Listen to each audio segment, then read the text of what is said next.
많은 사람들이 살고 있는 도시의 밤하늘에는 별이 조금밖에 보이지 않고 바쁜 생활 때문에 별을 볼 일도 많지 않지만 도시를 벗어나 조명이 만드는 빛이 별로 없는 곳으로 가면 밤하늘에 수많은 별들이 아름답게 반짝이는 것을 볼 수 있습니다. 별들을 보면 무슨 생각을 하게 되나요? 또 어떤 느낌이 드나요? 아마도 때와 장소에 따라 드는 생각이나 느낌이 다를 것이고 별을 보는 사람에 따라 서로 다른 것을 생각하게 될 것입니다.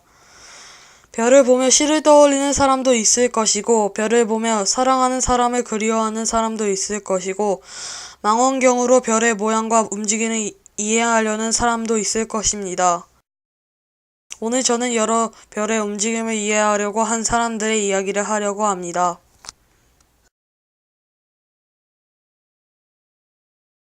과거로부터 밤하늘의 별들은 사람들에게 두려움과 호기심의 대상이었습니다. 대자연을 마음대로 할 수 없었던 사람들은 자연을 이해하고자 했습니다. 그중 어떤 사람들은 별의 움직임이 우리의 삶과 관련이 있을 것이라고 생각을 하고 별의 움직임을 이해하려고 노력했습니다. 그래서 매일매일 별을 관찰하고 별을 꾸준히 관찰한 결과 사람들은 별이 주기적이고 규칙적으로 움직이는 것을 알아냈습니다.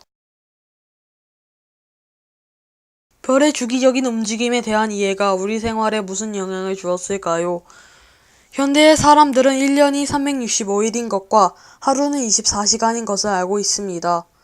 하지만 아무도 알려주지 않고 아무것도 몰랐던 사람들은 어떻게 그것을 알게 되었을까요? 그것은 많은 사람들이 하늘의 태양과 별들을 관찰하는 결과라고 합니다.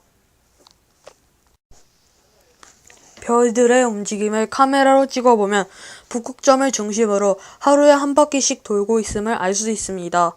사실은 별들은 가만히 있고 지구와 자전하는 것이지만 예전에 지구가 도는 것을 모르던 시절에는 별들이 지구 주위를 돈다고 생각했습니다. 그리고 지금도 대부분의 사람들이 그렇게 표현을 합니다. 어쨌든 별의 일주 운동으로부터 하루라는 시간을 알게 되었습니다. 또한 매일 같은 시각에 별들을 관찰하면 별들이 조금씩 서쪽으로 이동하는 것을 관찰할 수 있습니다. 그리고 별들은 1년이 지나면 같은 위치로 돌아오게 됩니다. 이러한 현상 역시 지구의 공전 때문에 생기는 것이고 사람들은 지구의 공전을 알지 못했지만 주기적인 별의 연주 운동으로 1년이라는 시간을 알게 되었습니다. 이렇게 별의 주기적인 운동을 이해한 결과로 달력이 등장하게 되었습니다. 달력은 등장한 지 얼마나 되었을까요? 지금만큼 자세하지는 않지만 돌을 세워서 만든 스톤헨지는 7,000년이나 된 달력이라고 합니다. 지금 우리가 사용하는 그레고리 역도 16세기경 로마의 교황 그레고리에 의해 만들어졌다고 합니다. 우리나라에서도 오래전부터 별과 하늘을 관찰해왔고 시계와 달력 및 천문도를 제작해왔습니다. 신라 때는 우리나라 최초의 해시계가 만들어졌고 조선 태조 4년에는 세계에서 두 번째로 오래된 천문도인 천상열차 분야 지도가 제작되었습니다. 또 세종대왕 때는 절기와 시각을 정확하게 알려주는 해시계인 앙부일구를 제작하였고 현종 때는 시계인 동시에 하늘의 형상을 보여주는 혼천시계를 제작하였습니다. 또 영조 때는 우리나라 최초의 서양식 천문도인 황도 남북양 충성도를 제작하였습니다. 신라의 선릉여왕은 첨성대를 만들어서 하늘을 관찰하게 하였고 조선의 세종대왕은 국립천문대인 간이대를 세우고 천문을 관측하여 하였습니다. 또한 조선 숙종 때는 소강이대로 불리는 관천대를 창경구에 세워 별을 관찰하게 하였습니다. 특히 세종대왕은 대간이, 소간이, 현주일구, 천평일구, 정남일구, 앙부일구, 혼천일 등을 이용하여 별을 관찰하게 하셨고 칠정산 및 여러 책의 천문학을 기록하게 하셨습니다.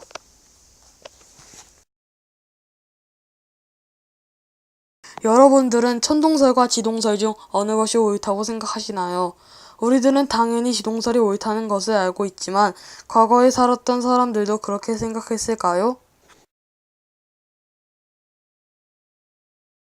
밤하늘의 별들의 운동을 관찰하던 사람들은 지구와 천체의 움직임에 대한 여러 가지 이론을 만들어냈습니다. 아리스토텔레스와 프톨레마이오스는 지구가 정지해 있고 별들이 지구의 주위를 돈다는 천동설을 주장하였고, 이 주장을 아주 오랫동안 사람들에게 영향을 주었습니다. 그리고 16세기가 되어서야 코페르니쿠스와 갈릴레이가 태양을 중심으로 지구와 행성들이 돈다는 지동설을 주장하였습니다. 특히 갈릴레이는 망원경을 이용하여 지동설로만 설명할 수 있는 근거를 찾아 지동설이 옳음을 주장하였습니다. 그러나 그 주장도 바로 받아들여지지 않았습니다. 이후 뉴턴은 사과가 땅으로 떨어지는 것과 달의 운동이 서로 다른 법칙을 따르지 않을 것이라는 생각으로부터 만유인력의 법칙과 운동의 법칙을 발견하게 되었습니다.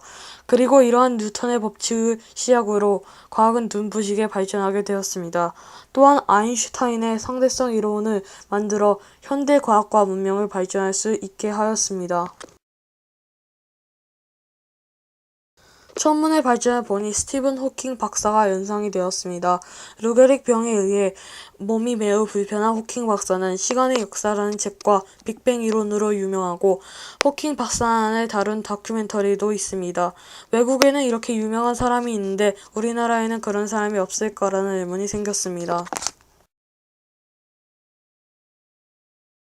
우리나라 최초의 이학 박사가 누구신지 아십니까? 바로 이원철이라는 분입니다. 이원철 박사는 원철별로 널리 알려진 자신의 천문학 연구를 통해 식민 지배를 받고 있던 우리 민족에게 자부심을 안겨주었고, 연애 전문 학교 교수로 재직하면서 천문학 교육에 힘쓰셨습니다. 또한 그는 우리나라 천문학과 기상학 분야를 개척하는 데 앞장선 과학자였습니다. 우리나라 사람 중에서 세계에서 가장 뛰어나셨던 과학자는 누구이실까요? 저는 이휘소 박사님이라고 생각합니다. 이휘소 박사님은 비록 젊은 나이에 자동차 사고로 돌아가셨지만 많은 연구를 하셨다고 하십니다. 이휘소 박사님은 천문학자가 아닌 물리학자셨지만 천문 분야에서도 뛰어난 연구를 하셨습니다. 얼마 전 그 존재를 확인한 힉스 입자에 관한 연구도 피터 힉스 박사만 혼자 시작한 것이 아니라 이휘소 박사님과 함께 연구를 시작하였다고 합니다. 또 1970년대 초반 미국 나사에서 보이저 탐사선을 우주로 발사할 때도 이휘소 박사님과 함께 참여하였다고 합니다. 현재 서울대에서 재직 중인 엠명신 교수님은 일반인들에게는 잘 알려지지 않았지만 세계 천문학 분야를 선도하시는 과학자 중 한 분으로 알고 있습니다. 현재 우리나라는 우주 천문 분야에서 주변 선진국에 비해서 아직 뒤처져 있다고 합니다. 하지만 앞으로도 그럴까요? 우리들에게는 무한한 가능성과 잠재력이 있다고 생각합니다. 우리 학생들이 지금부터 우주 천문 분야에 대해 충분한 준비를 해서 어른이 되고 획기적인 발전을 이룬다면 미래의 스티븐 호킹이나 뉴턴이 되지 않을까요?